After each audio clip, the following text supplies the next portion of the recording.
With over 300 aircraft in its commercial passenger fleet, Turkish Airlines connects the world to and through Turkey and its hub at the new Istanbul airport. The airline offers service to over 200 international destinations and is a defining feature of the Star Alliance member. With narrow bodies and wide bodies from both Airbus and Boeing, let's take a deep dive into the big and diverse fleet of Turkish Airlines in today's video. Before we begin, it's important to note that we'll only be focusing on the carrier's commercial passenger jets. As such, we won't really be discussing the carrier's 8 Boeing 777 freighters or the fleet of its subsidiary Anadolu Jet. As of April 2022, Turkish Airlines' passenger fleet consists of some 309 aircraft.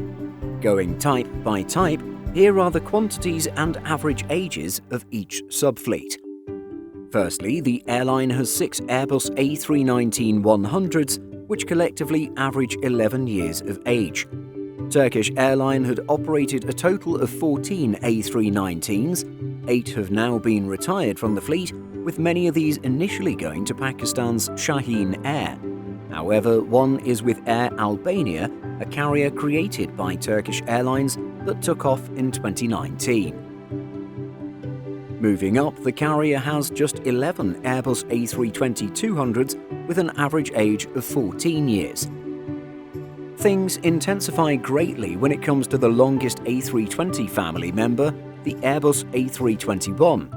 Turkish has a whopping 98 Airbus A321s, which divide into 66-200s and 32 NEOs. The average age of the A321-200s is approximately 10 years, while the A321neos average just 2 years of age. In fact, the airline has dozens more A321neos on the way, which is something we'll definitely discuss later in this video. Moving up to Airbus wide-bodies, the airline operates a fleet of 60 Airbus A330s. This divides into 23-200s and 37 of the longer -300. The -200s are nearing an average age of 12 years, while the -300s average just over 8 years. The final Airbus wide-body in the Turkish fleet is the A350-900. The airline currently has just 6 of these, but is due to take more in years to come. These jets have an average age of roughly 1.5 years. Like most airlines around the world, the pandemic hasn't been easy for Turkish. While the country has some measure of domestic traffic, much of the carrier's operations depend on connecting travellers through its Istanbul hub, transiting onwards to other destinations. As a result, the carrier decided to adjust one of its pending orders and deliveries in order to save money. This is particularly the case with its order for Airbus A350-900s. In January of 2022, Turkish reduced its commitment for this type by 5 jets. It was actually back in 2018 that the airline announced the signing of a Memorandum of Understanding, or MOU, to acquire 25 A350s plus 5 options. As a result, the airline will accept just 20. Considering 6 of these have already been delivered, outstanding A350s are now at 14. This will change in a few weeks as Airbus is already working on a 7th jet. It was on April 2nd that AIB Family Flights reported spotting another Turkish A350 in Toulouse, albeit without engines. Moving over to the Boeing side, Turkish Airlines is a fairly big operator of the 737.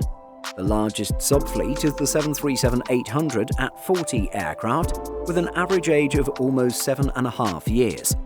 Then there are 15 737-900ERs with an average age of 9 years.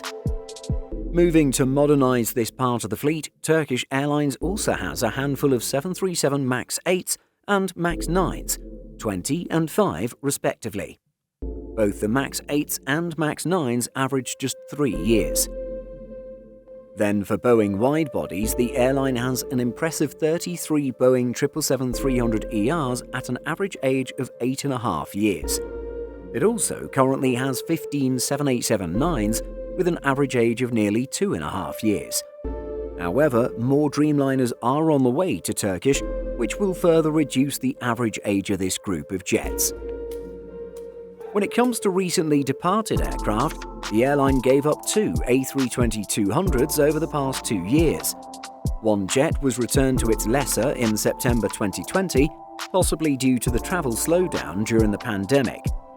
The other A320, registered Tango Charlie Juliet Papa Oscar, was re-registered as Zulu Alpha Bravo Bravo Charlie and leased to Air Albania in September 2021.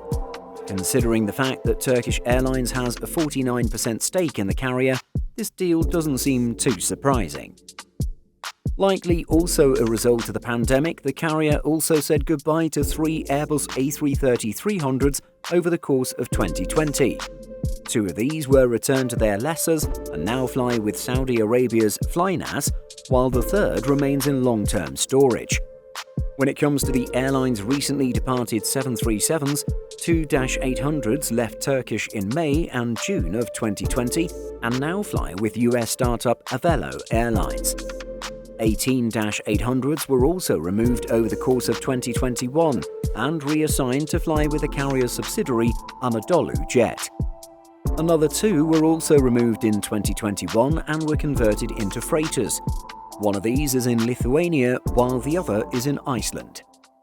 When it comes to Turkish Airlines' future fleet, it looks like the carrier is mainly moving towards Airbus, although it looks to still have a decent level of diversity. The airline has dozens of outstanding A321neos left to be delivered, as well as its 14 A350s. On the Boeing side, the only type that has outstanding orders is the 787-9 Dreamliner. Unfortunately, like a few other previous videos we've made covering airline fleets, Turkish is also caught up in Boeing's Dreamliner delivery issues. As is the case with American Airlines, Lufthansa and WestJet, Turkish Airlines has at least 4 787s that are complete or near complete that aren't able to reach the carrier. In case you missed it, Boeing has been unable to deliver new 787s for well over a year now. Boeing needs approval from the FAA to resume deliveries, approval that has thus far been held back as the aviation regulator closely scrutinizes the plane maker's manufacturing and assembly processes. Indeed, manufacturing quality issues have been flagged as one factor that needs to be resolved. The company suspended deliveries in mid-October 2020, then briefly resumed from April to June 2021, before once again grinding to a halt. Recent reports indicated that there may be a possible resumption date this month, April 2022, with 2 deliveries a month planned. However, at the time of this video's production, no positive news has yet surfaced for Boeing. But going back to Turkish Airlines, the carrier should have received more than it did last year, taking just 1 in June 2021. It would also be expecting a few this year as well.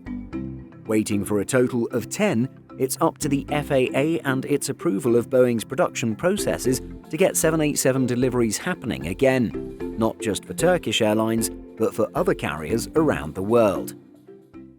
Beyond the orders we know about, it's not clear what the airline will do to replace its older fleets of aircraft.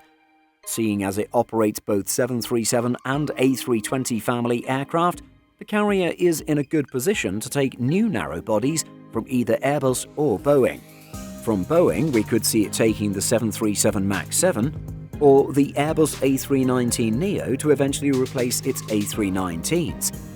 For its aging A320 fleet, this could again come down to the 737 MAX 8 or the A320neo. While many have compared the A319neo to the A220-300, we're just not sure if Turkish Airlines wants to further diversify its fleet by adding another type. However, when it comes to the eventual replacement of its Airbus A330-200s and -300s, the A330neo would be a strong candidate and the obvious choice. Having a decent fleet of A330-200s, it would be exciting to see another customer order the rare A330-800. At the same time, the carrier could just shift this segment of aircraft operations towards Boeing's wide bodies.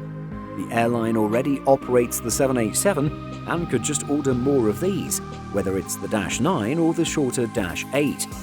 Of course, considering that the airline's A330s average around 10 years of age, there's probably no rush to look at any replacement just yet. Finally, Turkish Airlines has many more years to operate its 777-300ERs, considering their average age of just 8.5 years. Of course, if we want to consider the long-term future just as a thought experiment, then it would seem to be a fairly easy transition towards the 777-9. Of course, now that the airline operates the A350-900, it would seem like the A350-1000 could be a strong contender as well, even if it has a little less capacity than the 777-9. Ultimately, it would appear that Turkish Airlines and its fairly diverse fleet is in a good position to choose new aircraft from both Airbus and Boeing when the time comes for fleet modernization. What do you think about the Turkish Airlines fleet? Do you think it'll modernize its fleet with Airbus or Boeing aircraft in the years to come? And do you think Boeing's recent issues with both the MAX and the 787 will affect which direction the airline chooses? Let us know by leaving a comment. Simple Flying publishes over 150 articles every week. If you're looking for the latest aviation news and insights, visit simpleflying.com.